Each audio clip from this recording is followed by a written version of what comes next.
Okey, Assalamualaikum warahmatullahi wabarakatuh dan selamat sejahtera kepada semua pelajar yang akan mengikuti kelas sejarah pada hari ini bersama saya Cikgu Nur Syikin. Okey, pada hari ini kita akan terus masuk kepada bab 2 iaitu zaman air batu. Okey, ini kamu boleh rujuk buku teks di muka surat 24. 24 buku teks. Okey. Pada hari ini kita akan terus masuk kepada pengenalan. Okey, pengenalan mengenai mengenai dunia kita ataupun bumi kita. Okey, kita akan lihat perubahan-perubahan yang berlaku di atas bumi. Okey, di atas bumi kita sejak daripada dahulu sehinggalah sekarang. Okey, yang ini kamu boleh rujuk juga di buku teks muka surat 26 dan 27 Okey. Secara ringkasnya, kamu boleh lihat juga nota yang setelah saya ringkaskan untuk kamu. Okey, secara ringkasnya, zaman air batu ini merupakan zaman yang pertama sekali yang wujud di bumi. Di mana ianya berlaku antara 2.5 juta hingga 10,000 tahun yang lalu. Di mana pada waktu ini cuaca di atas bumi sangat sejuk dan kering. Terlalu sejuk dan sangat kering. Ia juga dikenali sebagai Ice Stone Age. Ice Stone Age. Jadi ini adalah translation untuk pelajar Cina yang mungkin tidak faham lah, yang kurang faham, boleh rujuk sini Jadi menurut ahli sains juga usia bumi telah melebihi 4.6 bilion tahun. 4.6 bilion tahun yang lalu. Jadi terlalu tua. Sudah bumi ini dah terlalu tua, dah terlalu lama Kemudian kalau kamu rujuk buku teks di muka surat 28, penerangan yang sama saja diberikan. Jadi ini pun saya ambil di dalam buku teks saja. Kamu boleh lihat sendiri di gambar pertama. Bumi berusia 650 juta tahun dahulu, di mana di sini tiada hidupan langsung. Kerana pada waktu ini hanya batu-batu dan cuaca terlalu sejuk, sangat sejuk, dan hanya batu-batu sahaja yang ada. Dan di atas bumi ini hanyalah ada saya katakan tadi, hanya ada batu-batu dan juga cuaca yang sangat sejuk. Mungkin kalau ada, dia ada kita panggil sebagai gunung ataupun bukit-bukit yang berais. Jadi bukit-bukit itu bukan bukit yang menghijau tetapi yang diseliputi ais. Dia merupakan batu lah. Ia merupakan batu. Dan pada waktu itu belum adanya kehidupan. Dan yang keduanya, pada bumi pada 390 juta tahun dahulu, baru muncul daratan. Baru muncul daratan. Kalau kamu dapat lihat yang warna hijau ni, ini adalah daratan. Dan pada waktu ini air laut masih tawar, wujud hidupan seperti ikan dan amfibia. Ini semasa usia bumi 390 juta tahun yang lalu. Kemudian kalau kita lihat di gambar nombor 3, bumi pada 195 juta tahun dahulu. Zaman ini ahli sains, ahli-ahli geologi, ahli-ahli paleontologi menyatakan bahawa pada zaman ini kita dah wujud hidupan. Iaitu hidupan itu apa? Hidupan itu adalah merupakan hidupan dinosaur. Di mana zaman ini dikenali sebagai zaman Jurassic. Kenapa ahli sains menyatakan bahawa dinosaur itu wujud? Sebab apa? Sebab melalui kajian mereka di atas penemuan fosil-fosil ataupun tulang-tulang yang mereka jumpa, kemudian mereka analisis dan sebagainya lah.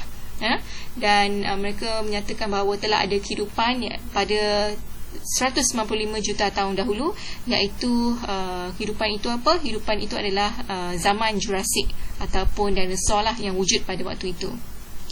Kemudian bumi 94 juta tahun yang lalu, dinosaur mengalami kepupusan, telah mati, dan rupa bentuk bumi mula kelihatan. Rupa bentuk benua mula kelihatan.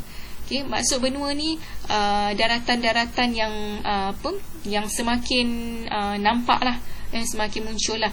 Nanti kamu akan belajar bagaimana daratan-daratan ini boleh muncul dan bagaimana berlakunya daratan-daratan ini. Maksud saya bagaimana darat, okey, ataupun kita panggil sebagai daratan lah, ya, kawasan tanah ini boleh muncul, okey, di atas muka bumi, ya.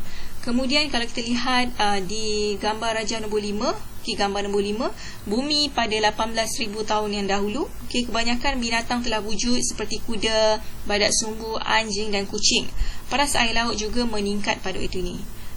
Paras air laut meningkat ni disebabkan apa? Disebabkan oleh cuaca pada waktu ini sudah mula panas. Sudah mula panas, jadi paras air laut meningkat. Dan apabila paras air laut meningkat, ia memisahkan beberapa daratan yang besar lah. Kemudian daripada daratan yang terpisah itulah sebenarnya yang mewujudkan benua-benua ni lah nanti. Kamu akan belajar lebih lanjut nanti, ya. Kemudian yang keenam adalah bentuk muka bumi pada hari ini, di mana sebenarnya dia nak tunjuk pada kamu beberapa benua yang telah muncul di atas muka bumi. Ada 6 benua yang telah muncul di atas muka bumi. Tapi sebelum itu, kalau kamu lihat di bawah ini, kita dapat binatang-binatang yang telah wujud pada 18,000 tahun yang lalu, iaitu yang terdiri daripada harimau bertaring panjang, kemudian bison, dan yang ketiga adalah woolly mammoth, dan yang keempat adalah sloth. Binatang-binatang ini kebanyakannya adalah binatang yang berbulu tebal. Yang berbulu tebal kerana pada waktu zaman dahulu, cuaca sejuk. Cuaca sejuk, dan binatang-binatang ini telah pun pupus. Sebenarnya telah pun pupus kerana apa? Kerana perubahan cuaca yang meningkat. Bila perubahan cuaca meningkat, cuaca menjadi semakin panas, binatang-binatang ini tidak mampu hidup dalam cuaca yang panas, jadi dia mati dan akhirnya pupus. Jadi binatang-binatang ini juga wujud pada 18,000 tahun yang lalu lah. Kemudian kita lihat ini dia. Ini dia merupakan peta dunia, peta bumi, yang mempunyai 6 benua utama, yang terdiri daripada Amerika Utara, di sini, kemudian Amerika Selatan, ini kita panggil benua lah, ataupun daratan-daratan yang muncul setelah paras air meningkat. Kemudian yang ketiga Eropah, keempat Afrika, kelima Asia, dan yang keenam Oceania. Ada 6 benua. Dan yang lain ni adalah lautan-lautan yang di sekeliling benua ni lah. Ada lautan Pasifik Selatan, lautan Atlantik, lautan Selatan, lautan Hindi, lautan Arktik, lautan Pasifik Utara, Jadi kamu boleh rujuk di sini, di mana, ataupun kamu boleh lihat di muka surat 29, di mana terletaknya benua-benua yang ada di atas muka bumi ni lah. Ada 6. Dan negara Malaysia terletak di mana? Di benua Asia. Kalau kamu boleh lihat dalam buku teks kamu, muka surat 29. Dan negara Malaysia ni di sini, kecil je. Dia terletak di benua Asia, di daratan Asia, di benua Asia.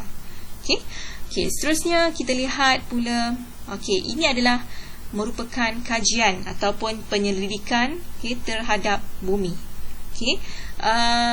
Ianya sebenarnya terbahagi kepada 2. Penyelidikan terhadap bumi ataupun ke atas bumi, yang paling utama adalah 2 ni, yang dalam biru ni, yang dalam kotak biru ni. Kamu boleh lihat di muka surat 26, tak silap saya di muka surat 26-27.